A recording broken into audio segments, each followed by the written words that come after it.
Hi everyone. Happy storytelling. It's Carrie Severson, your friendly storyteller trainer. I am in between client calls. I actually have to go get ready for an interview I'm doing at 3 o'clock in another Facebook group. Did a free presentation. I'm going to do a free presentation, a 40-minute segment on how to come up with story ideas. So I'll share that with you when it's done. But hi, Debbie. I hope you're doing well. I wanted to come on here because so far today, I have spoken to 3 people about moving through the fear of having your story shared. So already this week, I've addressed this issue, but it's coming up really, really strongly. So I follow my intuition, and my intuition tells me that there's more work here, which makes sense. So for those of you who don't know me, I'm your host here, so I hope to get to know you. But I've been a published writer for 20 years. I'm an intuitive. I'm a storyteller trainer. I work with women in the world who have... Hi, Kylie. Nice to see you. I work with women in the world who have stories to share, and they're ready, willing, capable, and able to share them. They just need a little direction. So I help them get their stories healed, out there for the world to see in terms of magazines, online publications, and then I'm starting to do stage work and book work. So earlier today, I put together my very first workbook for the Ditch the Doubt series, which starts January 18th. It's a more of a group program, kind of running it like a mastermind. And one of the very first things we're going to address is clarity, because this concept of fear as a storyteller is paralyzing. And my role this year is to help as many people as I possibly can get past the fear of having your stories told, so that as a collective, we start to heal and we start to shift. That can only happen, though.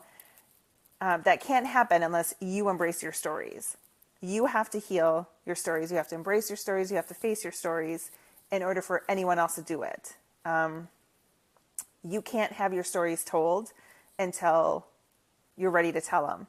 It won't land. It won't have the impact and the ripple effect that you're praying and hoping and, that you want it to have. So I want you to get really clear. So here I have 2, maybe 3 exercises for you on how to help you move through the fear of having your story told. I want you to get really clear on your purpose as a storyteller. So get out a journal, and I just journaled this myself, so I'm going to go through this with you. So my purpose as a storyteller is I am here to motivate, inspire women to fully embrace, heal, and share their stories. That's what I do as a storyteller trainer. But when I look at myself as a storyteller and a writer, that's really what I want to accomplish. Everything I write is about my personal life. And the reason behind writing about my personal life and going out and pitching, these big publications about these intimate things I go through, is that I know somebody else on planet Earth is going through it too. And if I can share my lessons on this platform through my God-given gift, I feel like that's my role in life. So my purpose is to motivate, inspire women to fully embrace, heal, and share their stories. If I can do it, you can do it. That's kind of that's my attitude on being a storyteller. And it's kind of my purpose. So I want you to journal, what is your purpose as a storyteller? Freeform write. Give yourself 15, 20 minutes even, and just let that sort of marinate. Let it get it out. Always come back to it. Tear it out of your journal. Put it up on your wall, near your computer. Doodle, draw, just get it out.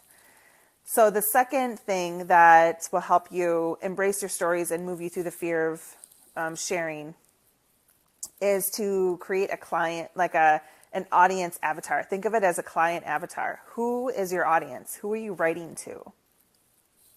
If you don't know that going into it, whatever you're going to create is going to land a little flat. So my audience, a woman she's searching for answers, light, clarity, guidance. She finds me easily. I then hold that visual of her searching for answers on her tablet, in magazines, seeing my name, seeing my title, catching the first couple of paragraphs, and I visualize her taking a breath and knowing that's what she's been looking for. I keep that visual in my mind, in my third eye, as I'm creating, and knowing what I'm creating is going to reach her, impact her, change her, help her heal. It is literally like a driving force that just pulls me through that fear of sharing. What I'm creating is going to get to her. I believe it. I know it. I know it. I know it. I know it. And this dread, this doubt, this paralyzing ickiness that keeps anything clouding my movement starts to dissipate. Kylie, I've been noticing that I'm writing to people in Facebook groups, but they don't participate. Wonder if my content is not good enough.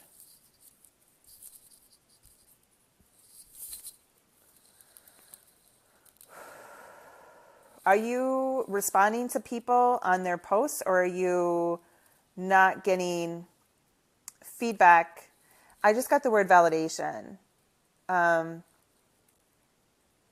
Okay, so when I'm writing, I know I'm not looking for my reader to validate my experience. I'm writing to validate hers, if that makes sense. Even though that's kind of a negative energy, the word validation comes up really strongly for me right now for you, Kylie. So instead of posting, oh, it's in your own group. Well, I understand that. Like, you know, I hope that this year there's more active participation in here. So I can understand that, but don't post looking for that validation. Post just giving it all out. So this concept of when I'm allowing my reader to pull me through the fear, her reaction doesn't validate the end result. I allow that energy to sort of connect us, and that helps me craft and create and move me through it. It's not the end result that I'm looking for validation from. It's almost as if I'm knowing it's going to get to her validates my journey as a writer, if that makes sense. But there's something there. There's an attachment. You've got pretty strong grip on that. It's almost like you're posting, maybe this is it, maybe this is it, maybe this is it. So try to take I just put flowers in here and there's this little gnat flying around. Try to take your attachment off of that and put it back in your heart, your stories, and get back to creating and writing those things that you know you're supposed to get out in the world. Okay, so keep a visual of your client present in your mind. Write about her, tear it out, put it next to your notebook, your writing space. Once you know your purpose and who you're writing to, get active. Inspired action, right? Inspired action is met with an equal or opposite reaction. Law of attraction kicks in. So join a supportive group, get more active and visible in here. I do 30-minute free connection calls, so you're welcome to book a call with me. That's just callwithcarrie.com. We have 3 more spots available in Ditch the Doubt, which starts January 18th. That's $299 if you're interested in moving through. What we're going to do is move through fear of this, like clarity stuff, purpose stuff, momentum, and motivation, I think, are the 4 areas that we're going to focus on. Workbooks, group calls, if that's something you're interested in, get a hold of me. But you guys, it is coming out so clear and so fast already this year, this week, 4 days into the work week, that this theme of moving through the fear and being ready is incredibly necessary. And so this is my jam. This is what I'm all about. I write about my fertility process, for crying out loud. And like I said yesterday in my e-blast, my grandpa reads that stuff. So tap me, let me know how I can help you and support you. Ask me questions. But these are some of the things that I do to move through that. So hi, Sarah. It's good to see you. Happy New Year. How are you? What are you writing? Tell me, tell me, tell me.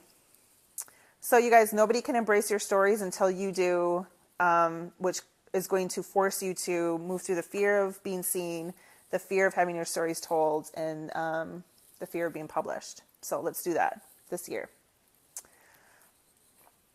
And then Kylie, great, thanks, lifted my load today. I'm glad that that validation piece fits and that you feel a little bit better. I hope that Storytelling Your Way to Success e-course is going well for you. I know that you're working through some stuff. Working on books still, Sarah. That's really fun. Middle school books, right? I love it. Having so much fun. I